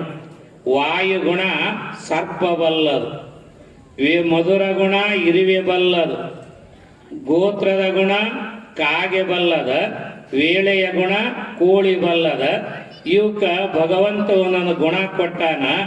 ಮಾನವನಾಗಿ ಹುಟ್ಟಿದ ಮೇಲೆ ಶಿವಜ್ಞಾನ ಒಂದಿಲ್ಲ ಅಂದ್ರ ಇವಕ್ಕಿಂತಲೂ ನೀ ಕಡಿ, ಇವಕ್ಕಿಂತಲೂ ಕಡಿ ಅಂದ್ರು. ಅದಕ್ಕೆ ಮಡಿವಾಳ ಮಾಚಯ್ಯನವರು ಕಲ್ಯಾಣಕ್ಕೆ ಹೋದ ಮೇಲೆ ಒಬ್ಬ ಬಟ್ಟೆ ತೊಳೆಯುವ ಮನುಷ್ಯ ಎಂಥ ವಚನಗಳನ್ನ ರಚನೆ ಮಾಡ್ಯಾನ ನೋಡಿ. ಅದಕ್ಕಾಗಿನೇ ಬಸವಣ್ಣನವರ ಬಹಳ ಹತ್ತಿರವಾಗ್ತಾರೆ ಮಡಿವಾಳ ಮಾಚಯ್ಯನವರು. ಮಡಿವಾಳ ಮಾಚಯ್ಯನವರ ಇಡೀ ಬಸವಣ್ಣನವರಿಗೆ ಬಹಳ ಹತ್ತಿರವಾಗ್ತಾರೆ. ಅದಕ್ಕೆ ಬಸವಣ್ಣವರ ಮಡಿವಾಳ ಮಾಚಯ್ಯನ ಬಗ್ಗೆ ಒಂದು ಮಾತು ಬರೀತಾರೆ. ಎನ್ನ ಕಾಯವ ಶುದ್ಧ ಮಾಡಿದಾತ ಮಡಿವಾಳ. ನೋಡಿ ಬಸವಣ್ಣ ಎಂಥ ದೊಡ್ಡ ಮನುಷ್ಯ ಅದಾನ. ಎನ್ನ ಕಾಯವ ಶುದ್ಧ ಮಾಡಿದಾತ ಮಡಿವಾಳ, ಎನ್ನ ಮನವ ನಿರ್ಮಲ ಮಾಡಿದಾತ ಮಡಿವಾಳ, ಎನ್ನ ಅಂತರಂಗವ ಬೆಳಗಿದಾತ ಮಡಿವಾಳ, ಎನ್ನ ಬಹಿರಂಗವ ಬಿಡಿಸಿದಾತ ಮಡಿವಾಳ, ಕೂಡಲ ಸಂಗಮ ದೇವ ಎನ್ನ ನಿಮಗೆ ಯೋಗ್ಯನ ಮಾಡಿದಾತ ಮಡಿವಾಳ. ಬಹುಶಃ ಇಡೀ ಇತಿಹಾಸದಾಗ ನಾವು ಕಲಿಬೇಕು ಈ ವಚನ. ನನಗ ಯೋಗ್ಯ ಅಂತ ಸರ್ಟಿಫಿಕೇಟ್ ಕೊಟ್ಟವ್ರು ಯಾರಂದ್ರ ಮಡಿವಾಳ ಮಾಚಯ್ಯ ಅಂತಾನ ಬಸವಣ್ಣ. ಅವನಲ್ಲಿ ಎಂಥ ಹಿರಿಯ ಗುಣ ಇರಬೇಕು. ನನಗ ನೀ ಯೋಗ್ಯ ಅಂತ ಹೇಳಿ ನೀನು ಸರಿ ಅಂತ ನನಗ ಹೇಳಿದವರು ಇಲ್ಲಿ ಯಾರಾದ್ರೂ ಇದ್ರ ಮಡಿವಾಳ ಮಾಚಯ್ಯ, ಮಡಿವಾಳ ಮಾಚಯ್ಯ ಅಂದ್ರ ಮಡಿವಾಳ ಮಾಚಯ್ಯನವರಿಗೆ ಈ ಯಾವ ಬಸವಣ್ಣನವರಿಗೆ ಹತ್ತಿರವಾಗಿರುವಂತ ಸಂಬಂಧಗಳನ್ನು ನಾವು ಕಾಣುತ್ತೀವಿ. ಅದಕ್ಕಾಗಿನೇ ಇಲ್ಲಿ ಮಡಿವಾಳ ಮಾಚಯ್ಯ ಬಸವಣ್ಣನವರ ಅತಿ ಹತ್ತಿರವಾಗಿದ್ದು ಕಂಡು ಈ ಬಟ್ಟೆಗಳನ್ನ ಮಡಿ ಮಾಡಿ ಶರಣರ ಮನೆಗಳಿಗೆ ಒಯ್ದು ಮುಟ್ಟಿಸ್ತಿದ್ದ.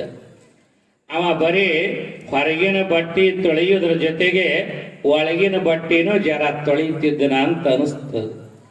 ಯಾಕ ಬರೀ ಹೊರಗಿನ ಬಟ್ಟೆಯನ್ನೇ ತೊಳೆದಿದರ ಆತನನ್ನು ನಾವು ಇವತ್ತು ನೆನೆಸ್ತಿರ್ಲಿಲ್ಲ.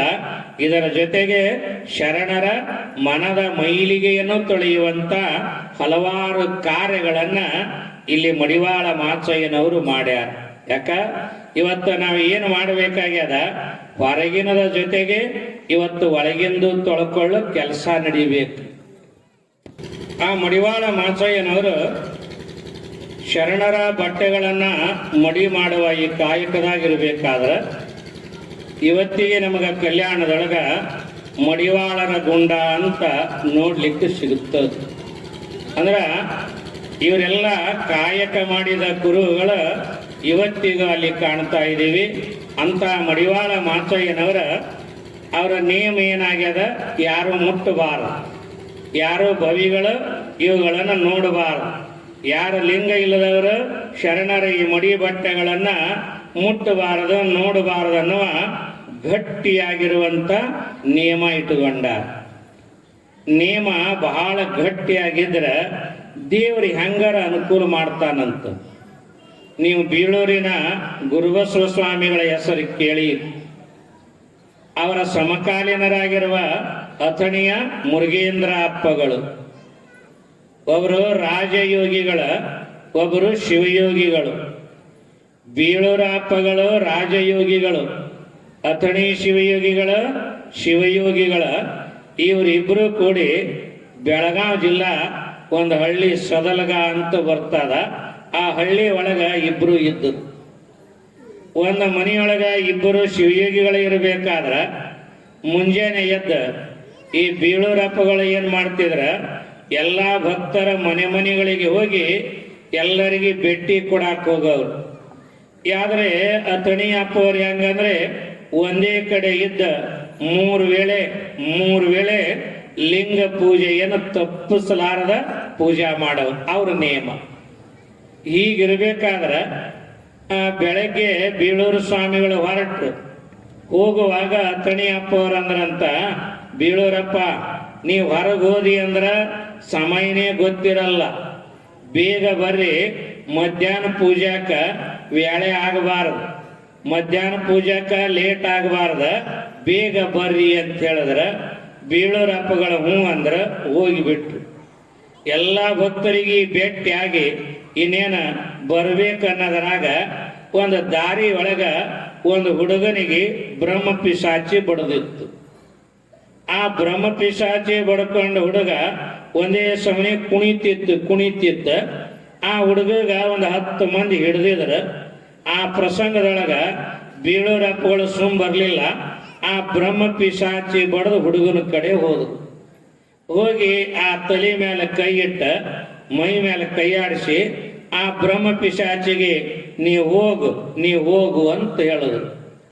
ಆ ಪಿಶಾಚಿ ವಾದ ಮಾಡಾಕತ್ತ, ನಾವು ಹೋಗಲ್ಲ ಅಂತ ವಾದ ಮಾಡಾಕತ್ತ. ಇವ್ರು ಹೋಗನ್ಬೇಕ, ಅದು ಹೋಗಲ್ಲ ಅನ್ಬೇಕು. ಎಷ್ಟು ವಾದ ನಡೀತು ಅಂದ್ರ 2-3 ತಾಸು ಹೋಗಿ ಬಿಡ್ತ್ರಿ ಅಲ್ಲಿ ದಾರ್ಯಾಗಿ.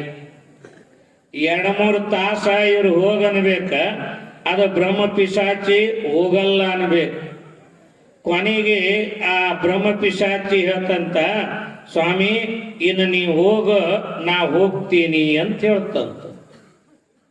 ಅವಾಗ ಬೀಳೋರಪ್ಪಗಳಂತಾರ, ಇಲ್ಲಿ ತನ ಇರೇ ಹೋಗಲ್ಲಂದಿ, ಮತ್ತೆ ಈಗ್ಯಾಕೆ ಹೋಗ್ತೀನಿ ಅಂತ ಅವ್ರು ಕೇಳಿದ್ರು.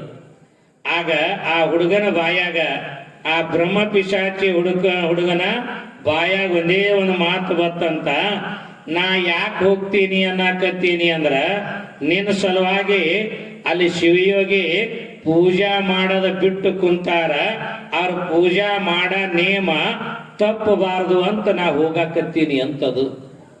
ನೇಮ ಗಟ್ಟಿಯಾಗಿದ್ರ ಹೆಂಗಿರ್ತಾವೆ ಅನ್ನೋದು ಹೇಳ್ತಿ. ಇಲ್ಲಿನೂ ಇವನ ನೇಮ ಬಹಳ ಗಟ್ಟಿಯಾಗಿರ್ಬೇಕಾದ್ರ ಕೆಲವು ಕುಹಕಿಗಳು ಏನ್ ಮಾಡ್ತಾರ, ಇವನನ್ನು ನೋಡೋಣ ಮುಟ್ಟೋಣ ಮಾಚ, ಇವಾಗ ಮುಟ್ಟೋಣ ಏನ್ ಮಾಡ್ತಾನ ಅಂತ ಕೆಲವು ಕುಹಕಿಗಳ ಕಾಡುವ ಜನಗಳು ಇರ್ತಾರೆ. ವಿನಾಕಾರಣವಾಗಿ ಮಾಚಯ್ಯ ಅವ್ರಿಗೇನು ತೊಂದರೆ ಮಾಡ್ಯಾನೇನ್? ಏನೂ ಇಲ್ಲ. ಮಾನ ಉಳ್ಳವ್ರ ಮಾನಕ್ಕೆ ಅಂಜಿದ್ರ ಮಾನಿಗೇಡಿ ನನಗ ಅಂಜಿತ್ತಂತ. ಇವ ತನ್ನ ಪಾಡಿಗೆ ತಾನು ಕಾಯ್ಕ ಮಾಡ್ತಾ ಇದ್ರ, ಆದ್ರೆ ಅವ್ರು ಏನಾರ ಮಾಡಿ ಇವನನ್ನು ಕಾಡಬೇಕಂದ್ರು. ಹೀಗಿರ್ತಾರೆ. ಸಂತ ತುಕಾರಾಮ ಗಂಗಾ ನದಿಯ ಸ್ನಾನ ಮಾಡಿ ವಿಶ್ವನಾಥನ ದರ್ಶನ ಕೊಂಟಿದ್ದ. ಅವ ದಾರ್ಯಾಗ ಕೂತು ಉಡಾಳ ಹುಡುಗ ಬಾಯಾಗ ನೀರ್ ಹಾಯ್ಕೊಂಡ ಆ ಸಂತರ ಮ್ಯಾಲ ಉಗುಳದನಂತ. ನೋಡ್ರಿ ಏನ್ ಮಾಡ. ಅವ್ರು ಏನಾರ ಏನಿಗೆ ಕೇಳ್ಯಾರ, ಮಾತಾಡಿಲ್ಲ. ಅವರು ವಿಶ್ವನಾಥನ ದರ್ಶನ ಕೊಂಟಾರ ಸ್ನಾನ ಮಾಡಿ. ಆ ಉಡಾಳ ಹುಡುಗ ಬಾಯಾಗ ನೀರ್ ಹಾಯ್ಕೊಂಡು ಉಗುಳದ. ಅವ್ರು ಶರಣರ ಸಂತರು ಏನೂ ಅಲ್ಲಿಲ್ಲ. ಮತ್ತ ಹೊರಳಿ ಗಂಗಾ ನದಿಗೆ ಹೋದ್ರು, ಮತ್ತ ಸ್ನಾನ ಮಾಡಿದ್ರೆ, ಮತ್ತ ಅದೇ ದಾರಿಯಿಂದ ಹೊಂಟು. ಆ ಹುಡುಗ ನೋಡೋಣ ಅಂತೇಳಿ ಮತ್ತ ಬಾಯಾಗ ನೀರು ಹಾಯ್ಕೊಂಡು ಮತ್ತ ಅವ್ರ ಮೇಲೆ ಉಗುಳದ. ಮತ್ತ ನದಿಗೆ ಹೋದ್ರು, ಸ್ನಾನ ಮಾಡಿದ್ರೆ, ಮತ್ತ ಅದೇ ದಾರಿ ಮೇಲೆ ಬಂದ್ರ ಮತ್ತ ಉಗುಳದ. ಒಂದಲ್ಲ ಎರಡಲ್ಲ, 10 ಸಲ 100 ಸಲ ಅವ್ರು ಸ್ನಾನ ಮಾಡಿ ಬರ್ಬೇಕ, ಅವ್ರ ಮ್ಯಾಲ ಉಗುಳ್ಬೇಕು. ಕೊನೆಗೆ ಮುಂಜಾನಿಂದ ಸಾಯಂಕಾಲದ 5 ಗಂಟೆ ಆಗ್ಯಾದ. ಇವ ಉಗುಳದ್ರನ ಯಾಕಂತ ಕೇಳಾರದ ಮತ್ತ ಹೋಗಿ ಸ್ನಾನ ಮಾಡಿ ಬರೋರು. ಆಗ ಕೊನೆಗೆ ಆ ಸಂತರು ಮತ್ತ ಅದೇ ದಾರಿಯೊಳಗ ಹೊರಟಿದ್ರ. ಆ ಹುಡುಗನ ಮನಸ್ಸಿನ ಮೇಲೆ ಪರಿಣಾಮ ಆಗಿ ಅವ ಅಂದನಂತ, ಯಪ್ಪ ನಿಮ್ಮ ಮೈ ಮ್ಯಾಲ ಇಟ್ಟು ಸಲ ಉಗುಳೀನಿ, ನಿಮಗ ಹೈರಾಣ ಮಾಡೀನಿ, ಮತ್ತು ನೀವು ಏನ ಅಲ್ಲಲಾಗಿರಿ, ನನ್ನ ಬೈಯಲಾಗಿರಿ, ಹೊಡೆಯಲಾಗಿರಲ್ಲ ಅಂತ ಅವ ಅಂದನಂತ. ಅವ್ರು ಅಂದ್ರಂತ, ನೀ ಏನು ಕೆಟ್ಟದ ಕೆಲಸ ಮಾಡಿದೆ ಅಂತ ಹೊಡಿಲಿ ಅಂದ್ರು. 100 ಸಲ ಉಗುಳ್ಯಾನ, ನೀ ಏನು ಕೆಟ್ಟದ ಮಾಡಿದಿ ಅಂತ ಹೊಡಿಲಿ. ಅವಾಗ ಯಪ್ಪ ಮತ್ತೆ ನೀ ಮ್ಯಾಲ ಉಗುಳಿಲ್ಲೇನು? ಆಗ ಸಂತರ ಅಂದ್ರಂತ, ನೋಡಪ್ಪ ಇವತ್ತ ನಿನ್ನ ಪುಣ್ಯದಿಂದ ನಿನ್ನ ದಯದಿಂದ ನಾ ದಿನ ಗಂಗಾ ನದಿಯಾಗ ಒಂದೇ ಸಲ ಸ್ನಾನ ಮಾಡ್ತಿದ್ದೆ.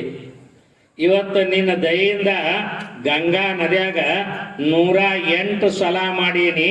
ಅದ್ರ ಪುಣ್ಯ ನಿನಗ ಬರ್ತದ ಅಂದ್ರಂತ ವಿಶ್ವನಾಥನ ಪುಣ್ಯ ಬರ್ತದೆ ನಿನಗೆ.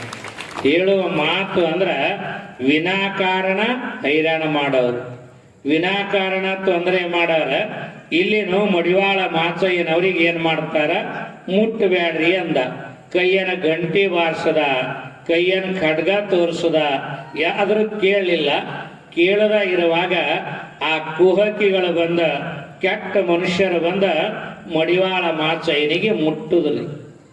ಆಗ ಮುಟ್ಟದಗಳಿಗೆ ನೇಮ ಕೆಟ್ಟಿತು ಅಂಥೇಳಿ ಮಡಿವಾಳ ಮಾಚಯ್ಯನವರು ಏನ್ ಮಾಡ್ತಾರೆ, ಆ ವ್ಯಕ್ತಿಗೆ ಹೊಡಿತಾರ, ಶಿರಚ್ಛೇದನವಾಗ್ತದೆ. ಯಾವಾಗ ಈ ರೀತಿಯಾಗಿ ನಡೆದ ಸುದ್ದಿ ಬಿಜ್ಜಳ ಮಹಾರಾಜನಿಗೆ ಮುಟ್ತದ. ಆ ಬಿಜ್ಜಳ ಮಹಾರಾಜ ಏನ್ ಮಾಡದ, ಈ ಮಡಿವಾಳ ಮಾಚಯ್ಯನವರನ್ನ ಕರ್ಕೊಂಬರ್ರಿ ಅಂತ ಕಳಿಸ್ತಾರ. ಮಂತ್ರಿಗಳನ್ನ ಕಳಿಸಿದಾಗ ಈ ಮಡಿವಾಳ ಮಾಚಯ್ಯನವರು ಹೋಗದ ಇರುವಾಗ ಕೊನೆಗೆ ಬಿಜ್ಜಳ ಮಹಾರಾಜ ಆನೆಯನ್ನ ಕಳಿಸಿ, ಸೈನ್ಯವನ್ನು ಕಳಿಸಿ, ಆನೆ ಕಾಲಿಗೆ ಕಟ್ಟಿ ಆದ್ರೂ ಎಳ್ಕೊಂಬರ್ರಿ ಅಂತ ಕಳಿಸ್ತಾರ. ನೋಡಿ, ಬಿಜ್ಜಳನ ಸೈನ್ಯ ಈ ಕಡೆ ಆನೆ, ಈ ಕಡೆ ಮಡಿವಾಳ ಮಾಚಯ್ಯ ಒಬ್ಬಂಟಿಗರಾಗಿ ಆ ಆನೆಯ ಜೊತೆಗೆ ಬಿಜ್ಜಳ ಮಹಾರಾಜನ ಸೈನ್ಯದ ಜೊತೆಗೆ ಹೋರಾಡಿ ಅವುಗಳ ಪ್ರಾಣವನ್ನು ಹೋಗ್ತಾ ಇದೆ ಅನ್ನೋದು ಒಂದು ಕಥೆ ಇರಲಿ. ಮುಂದೆ ಆ ಎಲ್ಲ ಯಾವ್ಯಾವ ಪ್ರಾಣಗಳು ಹೋಗಿದ್ದ ಅವಕ್ಕೆಲ್ಲವನ್ನ ಪ್ರಾಣದಾನನೂ ಮಾಡ್ತಾರೆ ಮಾಚಯ್ಯನವರು. ಆದ್ರೆ ಈ ಘಟನೆ ಒಳಗೆ ಏನ್ ತಿಳ್ಕೋಬೇಕಾಗ್ಯದಂದ್ರ, ನೇಮ ಬಹಳ ಗಟ್ಟಿತ್ತು ಅಂತೇಳಿ ಮಡಿವಾಳ ಮಾಚಯ್ಯ ಇತಿಹಾಸದೊಳಗ ಇವತ್ತು ಉಳ್ಕೋತ. ಇಂಥ ಮಾಚಯ್ಯನವರ ಕಲ್ಯಾಣದೊಳಗ ಇಂಥ ಕಾಯಕವನ್ನ ಮಾಡಿ ಇರುವಾಗ ಒಮ್ಮೆ ಕಲ್ಯಾಣದಾಗ ಬಸವಣ್ಣವ್ರ ಒಂದು ಮಾತಂದ್ರಂತ. ಏನಂದ್ರು ಕಲ್ಯಾಣದಾಗ, ಬೇಡುವರಿಲ್ಲದೆ ಬಡವನಾದೇನಯ್ಯ ಅಂತ ಒಂದು ಮಾತಂದಿದ್ರಂತ. ಬೇಡುವರಿಲ್ಲದೆ ಬಡವನಾದೆ ಅಂತಂದಾಗ ಈ ಮಾತ ಬಸವಣ್ಣವರ ಅಂದಾಗ ಇದನ್ನ ಯಾರ ಕಿವಿಗೆ ಬೀಳ್ತದ, ಮಡಿವಾಳ ಮಾಚಯ್ಯನವರ ಕಿವಿಗೆ ಬೀಳ್ತದ. ಯಾವಾಗ ಮಡಿವಾಳ ಮಾಚಯ್ಯನವರ ಕಿವಿಗೆ ಬಿತ್ತ ಆಗ ಮಡಿವಾಳ ಮಾಚಯ್ಯನಂತಾರೆ, ಬಸವಣ್ಣವರಿಗೆ ಈ ಹಮ್ಮುಗಳ ಬಂದಂಗೆ ಕಾಣುತ್ತ ಅಂದ್ರಂತ. ಕಲ್ಯಾಣದಾಗ ಎಲ್ಲರಿಗೆ ಸಮಾನವಾಗಿರುವ ಹಕ್ಕ, ತಪ್ಪು ಯಾರೇ ಮಾಡಲಿ ಅದನ್ನು ಹೇಳುವ ಹಕ್ಕ ಎಲ್ಲರಲ್ಲಿ ನಾವು ಕಾಣುತ್ತೀವಿ. ಅವಾಗ ಮಡಿವಾಳ ಮಾಚಯ್ಯ ಅಂದಂತ ಬಸವಣ್ಣವರೊಬ್ಬರೇ ಕುಡಾಕ ಹುಟ್ಟದವರನ್ನಂಗ ಮಾತಾಡ್ತಾರ, ನಾವೇನ ಹುಟ್ಟಿ ಬಡ ಬಿಕನಾಶಿಗಳಂತ ತಿಳ್ಕೊಂಡಾರೇನಂದ. ನೋಡ್ರಿ, ಅವನಂತ ಧೈರ್ಯ ಇರ್ಬೇಕು. ಅವ ಕಲ್ಯಾಣದ ಮಂತ್ರಿ ಬಸವಣ್ಣ, ಭಕ್ತಿ ಭಂಡಾರಿ, ಇವ ಅಲ್ಲೇ ಕಾಯಕ ಮಾಡವ ಮಡಿವಾಳ ಮಾಚಯ್ಯ ಅಂತಾನ. ಯಾವಾಗ ಹಿಂಗ ಅಂದಾರಂದ್ರ ನಾವೇನು ಕಲ್ಯಾಣದಾಗಿರೋರೆಲ್ಲ ಬಡ ಬಿಕನಾಶಿಗಳೇನಂದವಾಗ. ಯಾವಾಗ ಹಿಂಗಂದಾಗ ಈ ಮಾತ ಹೊಳ್ಳಿ ಯಾರ ಕಿವಿಗೆ ಬೀಳ್ತದ, ಬಸವಣ್ಣವ್ರ ಕಿವಿಗೂ ಬೀಳ್ತದ. ಏನೋ ಆವೇಶದೊಳಗ ಏನೋ ಒಂದು ಸೂಕ್ಷ್ಮವಾಗಿರುವಂತ ಮಾತುಗಳನ್ನಂದಾಗ ಮಾಚಯ್ಯನವರ ಈ ಮಾತು ಕೇಳಿ ಬಸವಣ್ಣವರಿಗೆ ಪರಿಣಾಮ ಆಗ್ತದ. ಪರಿಣಾಮ ಆಗಿ ಮಾಚಯ್ಯನವ್ರಿಗೆ ಹೇಳ್ತಾರ, ನೋಡ್ರಿ ಮಾಚಯ್ಯನವರ, ನಾ ಏನೋ ಅಂದಿದ್ದು ಒಂದು ರೀತಿಯ ತಪ್ಪು ಅನ್ನುವ ಭಾವನೆ ಆಗಿರ್ಬೇಕ. ಅದಕ್ಕ ಬಸವಣ್ಣವ್ರು ಏನ್ ಹೇಳಿದಾರ, ನಾನು ಮರವೆಯ ಮರುಳು, ನೀವು ಅರಿವಿನ ತಿರುಳು, ನಾನು ರಂಜಕ, ನೀವು ನಿರಂಜನ, ನಾನು ಮರವೆಯಿಂದ ತಪ್ಪಿದ್ದನ್ನ ನೀವು ಅರಿವಿನಿಂದ ತಿದ್ದಬೇಕು ಅಂತೇಳಿ ಬಸವಣ್ಣವರ ಮಡಿವಾಳ ಮಾಚಯ್ಯನವ್ರಿಗೆ ಅಂದ್ರಂತ. ನೋಡಿ, ನಾನು ಅರಿವಿನಿಂದ ಮರವಿಯಿಂದ ತಪ್ಪಿದ್ದನ್ನ ನೀವು ಅರಿವಿನಿಂದ ತಿದ್ದಬೇಕ. ಅವಾಗ ಮಾಚಯ್ಯನವರ ಬಸವಣ್ಣವ್ರಿಗೆ ಹೇಳ್ತಾರ, ಬಸವಣ್ಣವ್ರ, ನಾವು ನಿಮ್ಮ ಮ್ಯಾಲಿನ ಸಿಟ್ಟಿಗೆ ಈ ಮಾತನ ಅಂದಿಲ್ಲ. ದೊಡ್ಡವ್ರ ಮಾತುಗಳು ಹೆಂಗಿರ್ತಾವ ನೋಡಿ, ಅವ್ರವ್ರ ಎತ್ತರ ಮಟ್ಟದ ಮಾತುಗಳು ಹೆಂಗಿರ್ತಾವ. ಬಸವಣ್ಣವ್ರ, ನಾನು ನಿಮ್ಮ ಮ್ಯಾಲಿನ ಸಿಟ್ಟಿಗಾಗಿ ಮಾತು ಅಂದಿಲ್ಲ, ನಾನು ಎದಕ್ಕೆ ಅಂದೀನಿ ಅನ್ನೋದನ್ನ ಮಡಿವಾಳ ಮಾಚಯ್ಯನವ್ರು ಹೇಳ್ತಾರ. ಅಗಸ ಮುನಿಯುವದ ಮಲಿನ ಕಲ್ಲದೆ ವಸ್ತ್ರ ಕಲ್ಲ. ಅಗಸ ಮುನಿಯೋದು ಸಿಟ್ಟು ಮಾಡೋದು ಎದಕ್ಕ, ಅರ್ಬಿ ಮ್ಯಾಲಿನ ಸಿಟ್ಟಲ್ಲ, ಅರ್ಬಿಯೊಳಗಿರ ಹೊಲಸಿಗೆ ಸಿಟ್ಟು ಮಾಡ್ತಾರ. ಹಂಗ ನಿಮಗನ ಸಿಟ್ಟು ಮಾಡಿಲ್ಲ, ನಿಮ್ಮಲ್ಲಿರುವ ಸೂಕ್ಷ್ಮವಾಗಿರುವಂತ ಅಹಂಕಾರಕ್ಕೆ ನಾನು ಈಗ ಅಂದೀನಿ. ಅಗಸ ಮುನಿಯುವುದು ಮಲಿನಕ್ಕಲ್ಲದೆ ವಸ್ತ್ರಕ್ಕಲ್ಲ, ಶರಣ ಮುನಿಯುವುದು ಅವಗುಣಕ್ಕಲ್ಲದೆ ಶಿವಭಕ್ತರಿಗಲ್ಲ, ನಾನೆಂಬುದು ಮರೆತು ಬಿಡಿರಿ. ಹೀಗೆ ಇಬ್ಬರಲ್ಲಿ ಒಂದು ಬಾಂಧವ್ಯ ನಡೀತದೆ. ಈ ಕಥೆಯೊಳಗ ನಾವೆಲ್ಲ ಏನ್ ತಿಳ್ಕೋಬೇಕಾಗ್ಯದಂದ್ರೆ, ಬಸವಣ್ಣನವರ ಮಡಿವಾಳ ಮಾಚಯ್ಯನವರಿಗಿರುವ ಅನೋನ್ಯವಾಗಿರುವಂತ ಸಂಬಂಧವನ್ನು ಕಾಣ್ತೀವಿ. ಕಲ್ಯಾಣದ ಕ್ರಾಂತಿಯ ನಂತರ ಮಡಿವಾಳ ಮಾಚಯ್ಯನವರು ಇಡೀ ವಚನಗಳ ರಕ್ಷಣೆ ಕಾಲದೊಳಗ ವಚನಗಳನ್ನ ರಕ್ಷಣೆ ಮಾಡುವ ದಿನಮಾನಗಳು ಬಂದಾಗ ಆ ವಚನಗಳ ರಕ್ಷಣೆಗೆ ಮುಖ್ಯವಾದ ಪಾತ್ರವನ್ನ ವಹಿಸ್ಕೋತಾರೆ ಅನ್ನುವಂತ ಹಲವಾರು ಮಾತುಗಳನ್ನ ಇಲ್ಲಿ ಮಡಿವಾಳ ಮಾಚಯ್ಯನವರಿಗೆ ಬಗ್ಗೆ ಕೇಳ್ತಾ ಇದ್ದೀವಿ. ಇಂಥ ವಿಚಾರಗಳನ್ನ ಇಡೀ ಮಡಿವಾಳ ಮಾಚಿದೇವರ ಬದುಕಿನುದ್ದಕ್ಕೂ ನಿತ್ಯ ಕಾಣುವಂತ ಶರಣರ ಜೀವನದ ಮೌಲ್ಯಗಳು ಏನು, ಶರಣರ ಜೀವನ ದರ್ಶನ ಅಂದ್ರೆ ಏನು, ಈ ಬದುಕಿನ ಮೌಲ್ಯಗಳನ್ನು ಕುರಿತು ನಾವು ನೀವೆಲ್ಲ ನಿತ್ಯ ನಿತ್ಯ ಚಿಂತನೆಯನ್ನ ಮಾಡ್ತಾ ಹೊರಟಿದ್ದೇವೆ. ಇವತ್ತಿಗೂ ಕೂಡ ಮಡಿವಾಳ ಮಾಚಯ್ಯನವರ ಸಮಾಧಿ ದೇವರ ಇಬ್ಬರಿಗೆ ಒಳಗ ಇದೆ ಅನ್ನೋದನ್ನ ನಾವೆಲ್ಲ ಕಾಣ್ತೀವಿ. ಅದಕ್ಕೆ ನಮ್ಮ ಹಳ್ಳಿಗಾಡಿನೊಳಗ ಇವತ್ತಿಗೂ ಮಡಿವಾಳ ಮಾಚಯ್ಯನ ಬಗ್ಗೆ ಮಾತು ಬರೀತಾರ. ಹೊನ್ನಿಯ ಉಳದಂಗ 300 ಡ್ಯೂಟಿಗೆ ಹೊನ್ನ ಇಪ್ಪರಿಗೆ ಬಯಲಾಗ ಮಾಚಯ್ಯ ಬನ್ನಿಯ ಮುಡಿದು ಬರ್ತಾನು ಅಂತೇಳಿ ನಮ್ಮ ಹಳ್ಳಿಯ ಗಾಡಿನ ಹೆಣ್ಣು ಮಕ್ಕಳು ಈ ಮಡಿವಾಳ ಮಾಚಯ್ಯನವ್ರ ಬಗ್ಗೆ ಬರೀತಾರೆ. ಇಪ್ಪರಿಗೆ ಶರಣಗೆ ತಪ್ಪದಲ್ಲಿ ಬಾಗುವೆ, ಮುಪ್ಪಾಗದಿರಲಿ ನಮಹಾಡ ಮಾಚಯ್ಯ ಅಪ್ಪಿ ಹಾದಿಯನ್ನು ತೋರಿಸಲಿ ಅನ್ನುವಂಥ ಹಲವಾರು ಮಡಿವಾಳ ಮಾಚಿದೇವರ ಬಗ್ಗೆ ಈ ಗೀತೆಗಳನ್ನ, ಈ ತ್ರಿಪದಿಗಳನ್ನು ಕಾಣ್ತಾ ಇದ್ದೀವಿ. ಇಂಥ ಮಾಚಯ್ಯನವರ ಜೀವನ ಸಾಧನೆ ನಿಮ್ಮೆಲ್ಲರಿಗೆ ಆದರ್ಶವಾಗಲಿ ಅನ್ನುವಂಥ ಮಾತನ್ನ ಹೇಳುವುದರ ಜೊತೆಗೆ ನಮ್ಮ ಗವಾಯಿಗಳವರ ಕಡೆಯಿಂದ ಒಂದು ನೀತಿ ಬೋಧಕವಾಗಿರುವ ಗೀತೆಯನ್ನು ಕೇಳೋಣ.